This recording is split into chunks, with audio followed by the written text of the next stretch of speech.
సంవత్సరాల తరబడి ఎన్ని మందులు వాడినా మీ మోకాల నొప్పులు తగ్గట్లేదా? ప్రాణ పెయిన్ క్లినిక్ లో అత్యాధునిక చికిత్స. మీకు ఎమ్మెల్యే టికెట్ మీదే కొన్ని పవర్స్ సిద్ధార్థ రెడ్డికి ఇస్తామన్నారు కదా, దాంట్లో అభ్యంతరం మీద ఎమ్మెల్యే టికెట్ తీసుకోండి కదా. మీరు తీసుకొని ఏం చేయాలన్నా? ప్రభుత్వ ప్రైమ్ మినిస్టర్ టికెట్ నాకు ఇస్తే నాకెందుకన్నా without powers? Prime minister ticket నాకు ఇచ్చిన నాకెందుకు? వైసీపీ గవర్నమెంట్ ఎవరికి పవర్స్ ఉండవు కదా, ఊరికే పదవులు మాత్రమే ఉంటాయి కదా, పవర్స్ అన్ని పైనే కదా ఉండేది. మేము అట్లా అనుకుని రాలేదు కదన్నా. మేము మన యొక్క పవర్ను మనం ఉపయోగించుకుంటూ అందరికి న్యాయం చేయాలన్నటువంటి ఉద్దేశంతో వచ్చినాం. ఏదో మనం ఏదో సంపాదించుకోవాలి, ఒక పవర్ ఉంటే చాలే, నాకు ఏం పవర్ లేకపోయినా చాలే, ఒక ఎమ్మెల్యే మీరు అన్నట్టు 3 అక్షరాలు ఉంటే చాలే అని చెప్పి రాలేదన్న. నేను పదవీ కాంక్ష లేదు, ఎమ్మెల్యే కావాలని లేదు, అది మధ్యలో అనుకోలేదు, పిలిచారు, వచ్చారు, ఎమ్మెల్యే అయిపోయారు కదా.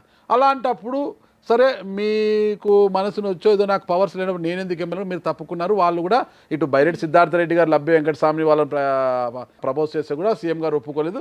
కడపకు చెందిన ఒక డాక్టర్ అనేది ఇచ్చి వరప్రసాదం, ఎందుకంటే మొత్తం సర్వేస్ అన్ని నావే వచ్చినాయి. మీరు వచ్చిన మీరు అసంతృప్తి కూడా పక్కన పోయింది, వద్దన్నారు. సిద్ధార్థ రెడ్డి గారు ప్రపోజల్ లబ్బే వెంకటస్వామికి ఇవ్వలేదు, కానీ జగన్మోహన్ రెడ్డి గారు ఇంకొక అతన్ని పంపించారు అక్కడికి. ఇద్దరు కొట్టుకుంటే మధ్యలో ఇదైనట్టుగా మధ్యలో ఆయన వచ్చి వెళ్ళిపోయారు. కానీ మీరు ఇంకా తప్పుకున్నప్పుడు సైలెంట్గా ఉండాల్సింది పోయి మళ్ళీ అసలు ఆంధ్రప్రదేశ్లో అసలు కాంగ్రెస్ పార్టీకి ఉనికే లేని పార్టీలో పోయి కండువా కప్పుకొని ఒక 8,000 ఓట్లు తెచ్చుకున్నారు. డిపాజిట్ గల్లంత అయిపోయింది కదా. నేను ఒక మాట చెప్తే ఉంటాను, నేను మొత్తం ఇంకా స్టాప్ చేసుకొని నేను ఉండను అని చెప్పి మా లీడర్స్ ఉంటారు కదన్న, మన వాళ్ళు ఉంటారు కదా, చెప్పవలసిన బాధ్యత మనకు ఉంది కదా. వాళ్ళకు మనం బట్టి తిరిగిన వాళ్ళు కష్టాలలో అన్నిట్లలో ఏ పనులు కాకపోయినా ఏవి కాకపోయినా మనల్ని నమ్ముకో ఉండేటోళ్ళు ఉంటారు కదా, వాళ్ళకు చెప్పడం జరిగింది. వాళ్ళు లేదు సార్ మీరు పోతే మీరు అట్లా చేస్తే మీ ఒక్కరు ఇదైతే మేమేం కావాలా, అది ఇది మమ్మల్ని దారిని వదిలిపెట్టిపోతారా, మేము అక్కడ పోలేము, అది ఇదని వాళ్ళు కొద్దిగా మాట్లాడినప్పుడు అప్పుడు వేరే వాళ్ళు అంతా కొంత అటు పోవాలా ఇటు పోవాలా అన్నప్పుడు మనకు ఇక్కడ నుంచి చాలామంది ఫోన్లు, అక్కడ శర్మిలమ్మ గారి దగ్గర ఉండే అతను సతీష్ అని ఒక అతను ఉన్నాడు, అతను ఫోన్ల మీద ఫోన్లు చేశాడు. వేరే వాళ్ళ ద్వారా డీసీసీ ద్వారా వచ్చారు, తర్వాత ఇంకొకరు వచ్చారు, అట్లా వచ్చారు, చాలాసార్లు ఫోన్లు చేసినప్పుడు నేను ఒకరోజు హైదరాబాద్లో శిల్పాచక్రపాణతో మాట్లాడేటప్పుడు అన్న వాళ్ళు ఇట్లనే బాగా ఒకటే ఫోన్లు వస్తున్నాయి, పోయి చెప్పేయడం బెటర్, నాకు ఇష్టం లేదని చెప్పేయడం బెటర్ అంటే చెప్పి పార్టీలో చేరొద్దు అని చెప్పారు. సరే నేను పోయేసి నేను చెప్పినప్పుడు నేను ఉండను, నాకు ఇష్టం లేదండి, నేను పార్టీ ఫ్రీగా ఉండాలనుకుంటున్నాను. నేను ఇదే మాట చెప్పినాను ఆమెతో, శర్మిలమ్మతో కూడా. నా మనమనే తీసుకుపోయి స్కూల్ వరకు తీసుకుపోయి వదిలిపెట్టేసి మధ్యాహ్నం క్యారియర్ ఇచ్చి మళ్ళీ సాయంత్రం తీసుకొచ్చి వాడిని ఎక్కడన్నా ఒక గేమ్స్ ఆడిపించి మంచిగా చేయాలా, ఇది హ్యాపీగా ఫ్యామిలీతో గడపాలనుకుంటున్నాను. 33 ఏళ్ళ సర్వీస్లో నా మొత్తం పోలీస్ డిపార్ట్మెంట్లో ఉండి ఫ్యామిలీనే నేను పట్టించుకోలేదు, నా పిల్లలంతా నా వైఫే తీసుకొని వచ్చింది. కాబట్టి ఇప్పుడు అట్లీస్ట్ నా మనమన్నా చూసుకోవాలి, కొద్దిగా చేసుకుంటాను అని చెప్పేసి అన్నాను. ఆమె అది ఇది అంటే సరే తర్వాత చెప్తానమ్మా అది ఇది అంటే మనకేముందన్న తర్వాత చెప్పేది ఏముంది అది. కాకపోతే వాళ్ళు ఒక సెంటిమెంట్ పెట్టారు, మీరు రాజశేఖర రెడ్డి గారు, మీరు ఇంట్లో ఒక మెంబరు, మీరు మొదటి నుంచి రాజశేఖర రెడ్డి వారితో ఉన్నారు, రాజశేఖర రెడ్డి గారు మీరంటే చాలా అభిమానం, ఫ్యామిలీలో ఈ చిన్నాయన వైఎస్ వివేకానంద రెడ్డి గారు వీళ్ళంతా మీకు బాగా క్లోజ్. మరి మీరు రాజశేఖర రెడ్డి గారి ఆడపిల్ల ఒక బిడ్డ ఒంటరిగా వచ్చింది అంటే నేను సరే అమ్మా ఓకే ఉంటాను, పార్టీలో పోటీ చేయను, నేను మీ పార్టీకి వస్తాను, మీ అంటే నేను ఒక పోలీస్ ఆఫీసర్గా 17 ట్రైనింగ్లు చేసినాను నేను, ఈ సెక్యూరిటీ రిలేటెడ్ ట్రైనింగ్స్. సో నేను వచ్చి మీ మీటింగ్స్ అన్నీ అటెండ్ అవుతాను నా ఓన్ ఖర్చులతో. బట్ పోటీ చేయడానికి నా దగ్గర డబ్బులు లేవు, నేను చేయలేను, నేను నయా పైసా సంపాదించుకోలేదు. ఇదే వర్డ్ జగన్మోహన్ రెడ్డి గారు అన్నారు, సజ్జల రామకృష్ణారెడ్డి గారు బోల్డ్ సార్లు అన్నారు, you are the number 1 in AP అని చెప్పేసి ప్రతిసారి వాళ్ళు అన్నారు. కాబట్టి ఇదే మన పరిస్థితి అని చెప్పాను. నేను డబ్బులు ఎవరు అడిగినారన్నా, నేను ఉన్నా కదన్నా, నేను రాజశేఖర రెడ్డి గారి బిడ్డనన్నా, నేను మాట తప్పనన్నా, అది ఇదని వాళ్ళు నన్ను బలవంతం చేసి ఆ రోజు గప్పున వేయడం జరిగింది.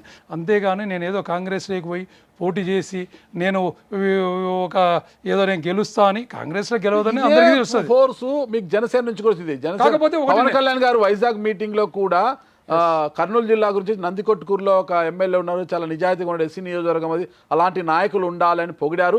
ఆ తర్వాత కొంతల రామకృష్ణ గారు మీకు ఫోన్ చేసి ఇన్వైట్ చేశారు పార్టీలోకి, మీరు వస్తే బాగుంటుంది. పవన్ కళ్యాణ్ గారు మీ పేరు ఎత్తలేదు కానీ ఆయనకు పేరు గుర్తుందో లేదో, మీ గురించి చాలా పొగిడారండి, మీలాంటి వారు మాకు కావాలి, రండి పార్టీలోకి ఆహ్వానించిన జనసేనలోకి వెళ్ళండి, మీరు కాంగ్రెస్లోకి ఎందుకు వెళ్ళి? చంద్రబాబు నాయుడు గారు కర్నూలు వచ్చినప్పుడల్లా ఆళ్ళగడ్డ పబ్లిక్ మీటింగ్లో నందికొట్కూరులో ఒక మంచి ఎమ్మెల్యే ఉన్నాడు, మంచి ఎమ్మెల్యే ఉన్నాడు, ఒక చిన్న సైకో ఉన్నాడు, ఆడ సతాయిస్తున్నాడు, నేను ఈయన వస్తే తొంగలో దొక్కుతా అని చెప్పేసి అనడం. మా ప్రాజెక్టు మీటింగ్స్కి వచ్చినప్పుడు నందికొట్కూరులో పటేల్ సెంటర్లో మీటింగ్ పెట్టినప్పుడు ఆ మీటింగ్లో కూడా నా గురించి మాట్లాడడం. ఆయన ఎక్కడ పోయినా కర్నూలు జిల్లాలో నా పేరు ఎత్తంది పోవట్లేదు. ఆయన ఈవెన్ లాస్ట్ వాళ్ళకు ప్రచారానికి వచ్చినప్పుడు కూడా ఇక్కడ ఒక మంచి ఎమ్మెల్యే ఉన్నాడు, ఇప్పుడు ఇక్కడ పక్కన శబరమ్మ ఉంది, ఒక పక్కనేమో గీతా జయసూర్య ఉన్నారు, ఇక్కడ మంచి ఎమ్మెల్యే ఉన్నాడు, ఇక్కడ ఆ ఎమ్మెల్యేని చాలా సతాయిచ్చినారు, పని చేయనీయకుండా చేసినారు, అది ఇదని మాట్లాడితే కింద వాళ్ళు ప్రెస్ వాళ్ళు తర్వాత నా దగ్గరకు వచ్చి చెప్తా ఉన్నారు, కింద వాళ్ళందరూ కింద ఉన్న వాళ్ళు మాట్లాడుకుంటున్నారు, మరి ఇలా మంచి ఎమ్మెల్యే ఉన్నప్పుడు ఇంకొక ఎమ్మెల్యేని ఎందుకు తీసుకొచ్చి పెడుతున్నారు మీరు అని చెప్పేసి వాళ్ళు కామెంట్ చేస్తున్నారు. సార్ ఏం పెట్టినారు సార్ మీరు ఆయనకు? నేను ఏం పెట్టలేదా, ఆయన దగ్గర నేను సెక్యూరిటీ ఆఫీసర్గా చేసినాను, నేనేంటనేది ఆయనకు తెలుసు. నేను ఇక్బాల్ గారు వీళ్ళంతా సెక్యూరిటీ ఆఫీసర్గా వైస్రాయ్ నుంచి ఆయన దగ్గర ఉన్నాం, చంద్రబాబు నాయుడు గారి దగ్గర. He knows what is Arthur అనేది ఆయనకు తెలుసు. అంత తెలిసిన ఆయన దగ్గర కాకుండా పవన్ కళ్యాణ్ గారి దగ్గర కాకోకుండా కాంగ్రెస్ పార్టీ నేను వద్దనుకున్నా కదన్నా. తర్వాత ఇంకోటి సరే, ఆ రోజు జాయిన్ అవ్వడానికి కారణం నా వెనక ఎవరుంటారన్నా, రాజశేఖర రెడ్డి గారు ఉంటారు. ఇట్లా ఈమెకి వెళ్ళి పోయినా రాజశేఖర రెడ్డి, అట్లా ఆయనకి వెళ్ళి పోయినా రాజశేఖర రెడ్డి ఉంటారు. నేను రాజశేఖర రెడ్డి గారికి వీరాభిమానం, రాజశేఖర రెడ్డి గారు నా గాడ్ ఫాదర్ అనుకుంటాను. సో అది తప్పితే నేనేదో పోవాలా, నేనేదో ఎమ్మెల్యే కావాలా, నేనేదో మళ్ళీ వస్తాను కాంగ్రెస్ పార్టీ వస్తుంది అనేది ఇది కాదు. కానీ వాళ్ళు చేసిన ప్రామిస్ కింద వాళ్ళు కింద నెరవేర్చుకొని ఉంటే డెఫినెట్గా దానికి నేను ఒక హోప్ పెట్టుకోవడంలో తప్పు లేదేమో అనిపించింది. మీరు పడ్డ బాధలని జగన్మోహన్ రెడ్డి గారికి వెళ్ళి చెప్పలేదా, ఇలా ఉందండి పరిస్థితి, నా వల్ల కాదు నేను అనేసి? జగన్ రెడ్డి గారు కూడా నేను ఫస్ట్ చెప్పాను, నా ఫస్ట్ ఇంటర్వ్యూలో నేను చెప్పాను ఆయనకు. ఫస్ట్ నేను 5 ఏళ్లలో ఒకటేసారి కలిసింది ఆయనను.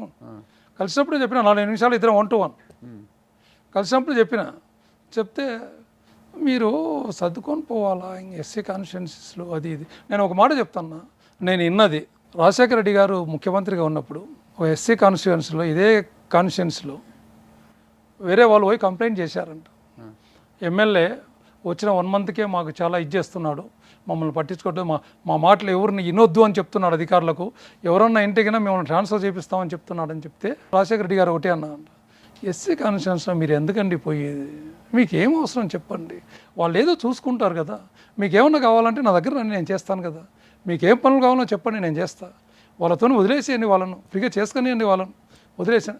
దట్ ఈస్ లీడర్ అండి. మరి జగన్మోహన్ రెడ్డి గారు ఏమనేవారు? వాళ్ళు లేదు మీకు జరుగుతుందా అనేవాళ్ళు. ఏమంటావు? వాళ్ళు లేదంటే ఎవరు వాళ్ళు? అదే చెప్తే కదా, ఇంతవరకు నాకు 2 అక్షరాలు లేవు అంటే కదా. ఆ 2 అక్షరాల వాళ్ళు ఉంటేనే మీకు జరుగుబాటు అయితే సినిమా జరగాల.